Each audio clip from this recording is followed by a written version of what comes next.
their drivers and teams are the definition of excitement.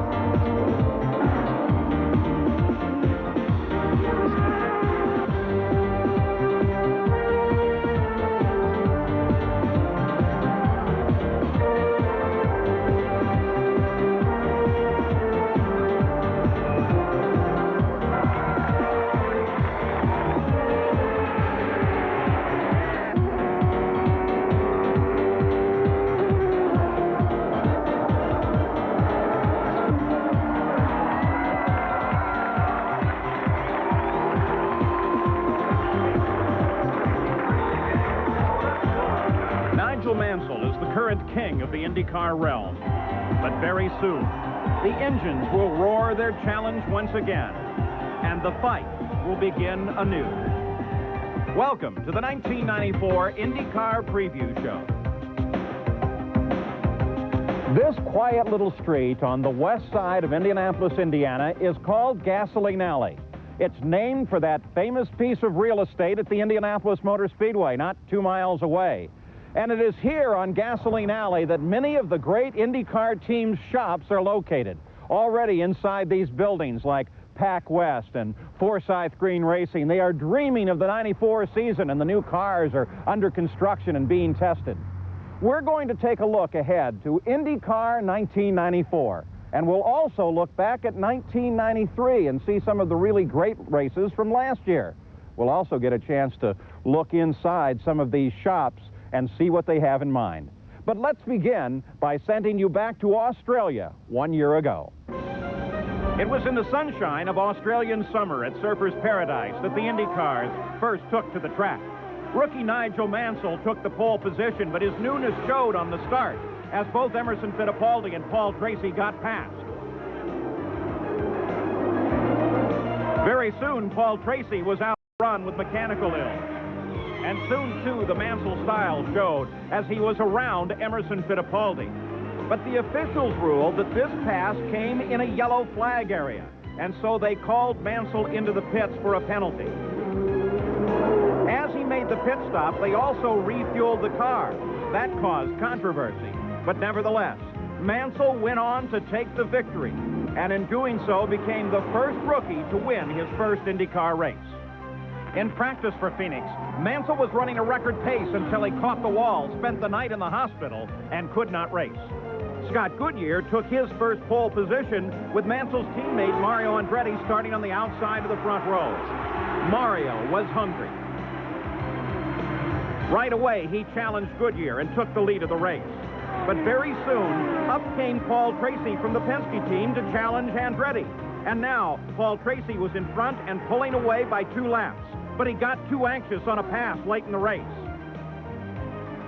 As Tracy went into the wall, his teammate Fittipaldi came down inside and drove over debris, taking the lead. It was a bad moment for the Penske team, but they still had Fittipaldi in front, but only for a moment. The debris caused damage to the car, and Fittipaldi was into the wall. Now the race belonged to Mario Andretti, who broke a 5-year drought. As they rolled toward the green at Long Beach, Andretti and Stefan Johansson got together, causing an aborted start and ending Stefan's day. When the green actually came out, it was Paul Tracy jumping from the outside and into the lead. Al Unser Jr. and Nigel Mansell battled for second, with contact. Mansell's car was undamaged, but Al Unser Jr. had damage to the left front of the suspension, and his day was through. Paul Tracy fought tire problems twice during the day, having to head for the pits to replace a tire. Still, it would not stop the young Canadian from taking his first IndyCar win. At the Great Indianapolis 500, Arie Luyendyk was the pole sitter, battling on the start with Raul Boesel, who surged into the lead. But later, he would pass Mario Andretti on the exit of the pits, which would cause a penalty that would take him out of competition. Paul Tracy caught the wall.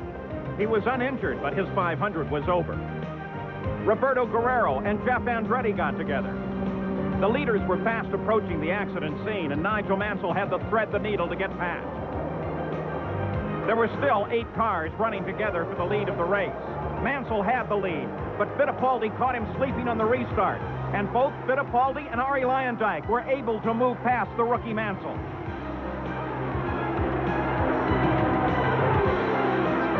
Now it was a desperate drive for Nigel to do everything he could to catch up, including brushing the wall.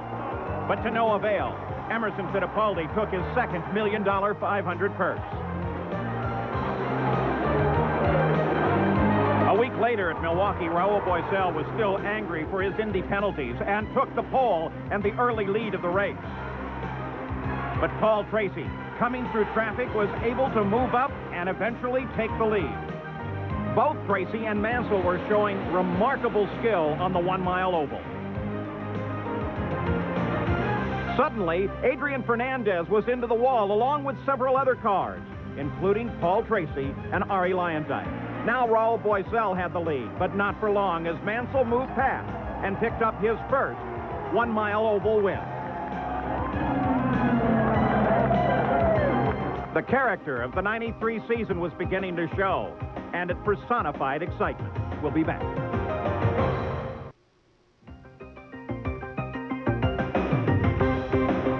Welcome back as we continue our preview of the 1994 PPG IndyCar World Series season. We're now at the race shop of Forsyth Green Racing on Gasoline Alley in Indianapolis, where for the past year they have successfully fielded these Toyota Atlantic cars with Claude Bourbonnais and Jacques Villeneuve. But now, Jacques will move out of the Atlantic car and into a brand new Indy car, a Renard powered by a Ford Cosworth engine, and will pursue Rookie of the Year honors. This also brings Jerry Forsyth back into IndyCar racing. Remember, he had 3 successful years with Teo Fabi, and it reunites him now with Barry Green, the great organizational mind. It should make for a formidable team. Let's go back, though, 1 year in IndyCar racing.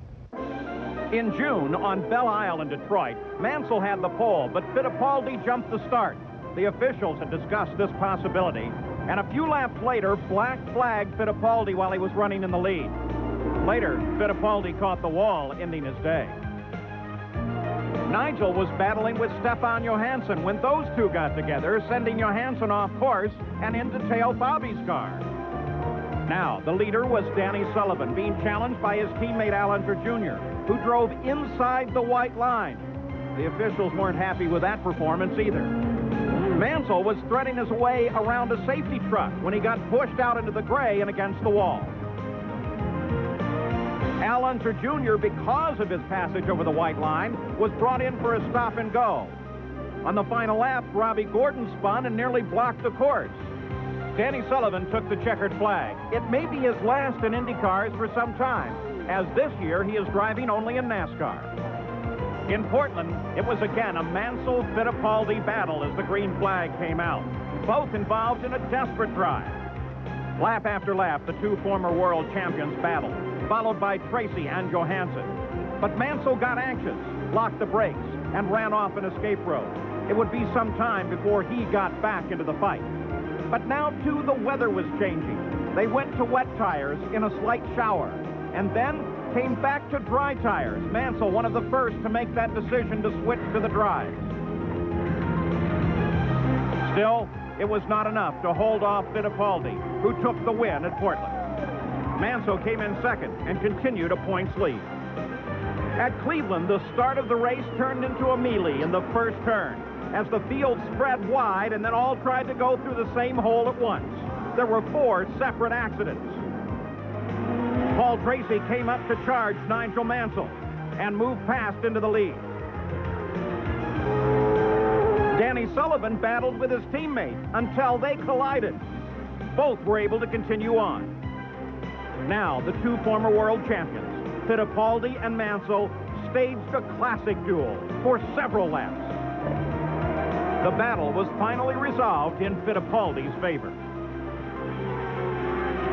But it was the young Paul Tracy who continued to persevere and came home the winner at Cleveland, adding to his record. North to Toronto, Canada, where the Penske cars were beginning now to show power on the road courses. Mansell had a dismal qualifying, and Paul Tracy challenged his own teammate Fittipaldi to take the lead of the race. It was not long before Nigel Mansell pulled into the pits. His day was done with a broken engine. And Paul Tracy, in front of a hometown crowd, was cheered to his third victory of the year. Now it was on to the great Michigan 500, and here the Fords in the Lola chassis proved dominant. Mario gave the crowd a thrill and showed he was still a young driver. Once he was back out on the track, it was an Andretti battle with his teammate Nigel Mansell. Mario ducked past and out in front. But then Mansell came back to charge Mario on the inside and take the lead. To recoup his performance at Indy, Nigel Mansell took the Michigan win.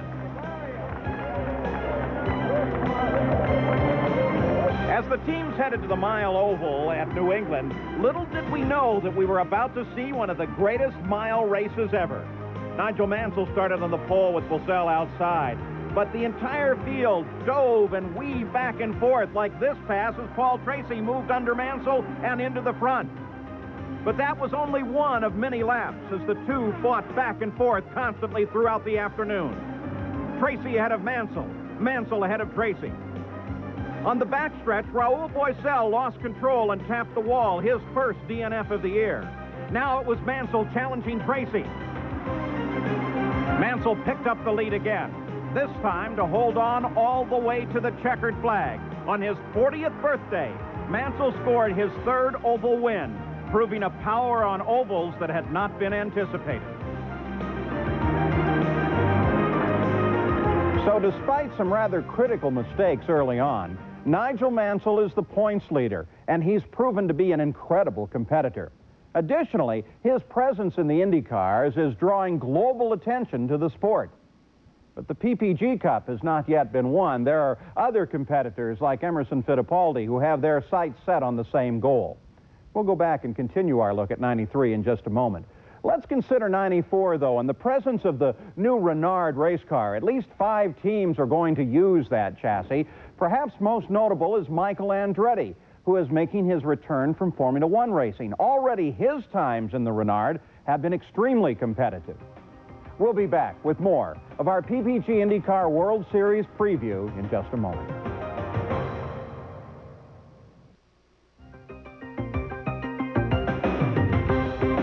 Welcome back as ESPN continues its preview of the 1994 IndyCar season.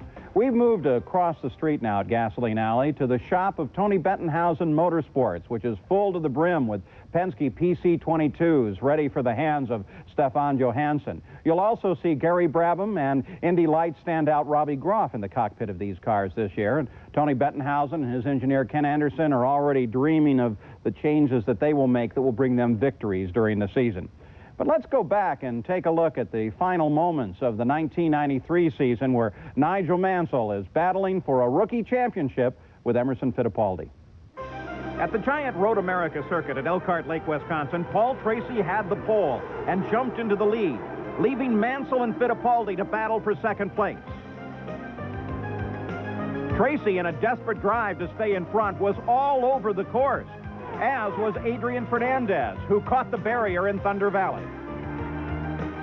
Nigel Bennett's Penske chassis had an enormous advantage on road courses, and Tracy had a long lead until a full course yellow closed the field up once again. Tracy went on to take the checkered flag, his 4th win of the season, followed by Nigel Mansell, who climbed the hill in second place to see the checker and continue his points lead.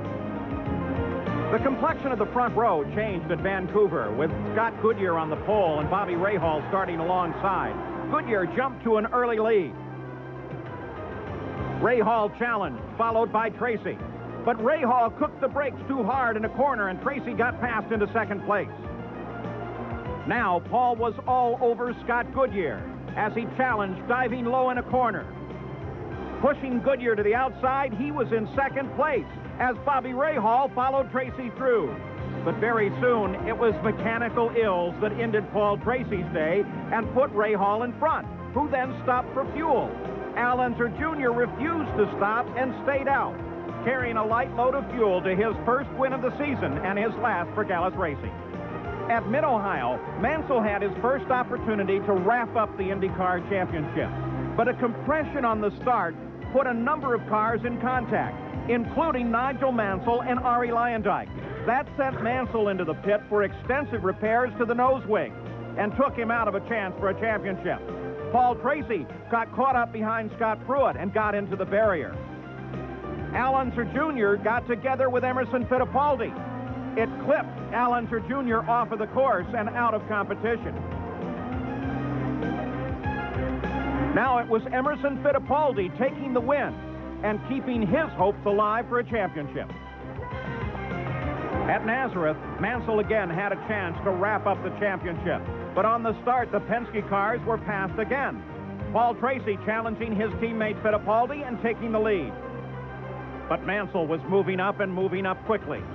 Soon he was challenging Paul Tracy. He knew a championship was possible. Around Tracy, into the lead, and Nigel Mansell moved on from a rookie pole to a rookie championship, and for a moment was both the Formula One and the IndyCar champion. The man the Italians call Il Leone, the Lion, had proven he is quite simply a racer. The final race of the season at Monterey, California, then became a free-for-all with the championship already decided. Mansell got together with Scott Sharp. Sharp minus a wing, but they both continued on. Then Mansell got together with Mark Smith and slid off the course. That re-injured an already ailing wrist, and Mansell called it a day, leaving the race to the Penske cars. But then Fittipaldi lost control, backed into the tire barrier, and left the win and the day to his teammate Paul Tracy. The most laps led, and 5 wins in a single season for the remarkable young Canadian. So the 1993 PPG IndyCar World Series has come to an end, and rookie Nigel Mansell is the champion. But it was a great fight throughout the year. The Penske cars with Paul Tracy and Emerson Fittipaldi, so powerful on the road courses. And Mansell performing where it wasn't expected, powerful on the ovals. And of course, there is that one race that perhaps he will always think about, the Indianapolis 500, that for Mansell was not. Once the season was over, I had a chance to go to his home in Clearwater, Florida, and talk with the new IndyCar champion. Now you've signed for 2 more years in the IndyCars. How do you top this accomplishment in '94? Can you or anyone else ever top this accomplishment? Oh, I don't know. I mean, you go on and you strive, and I think the great thing is now I'm given the opportunity to at least defend the championship in the manner I won it, and, you know, to actually drive in #1 car and to be the champion defending in the series is going to be a special occasion in itself, and it's one that I'm going to certainly saviour, and I'm going to enjoy it. I really am, because a double world champion both sides of the Atlantic, and staying with the team as great as it is with Carl Haas and Paul Newman, and of course all the boys and people behind us, we'll have a good time next year. When we come back, we'll look at some of the changes for 1994.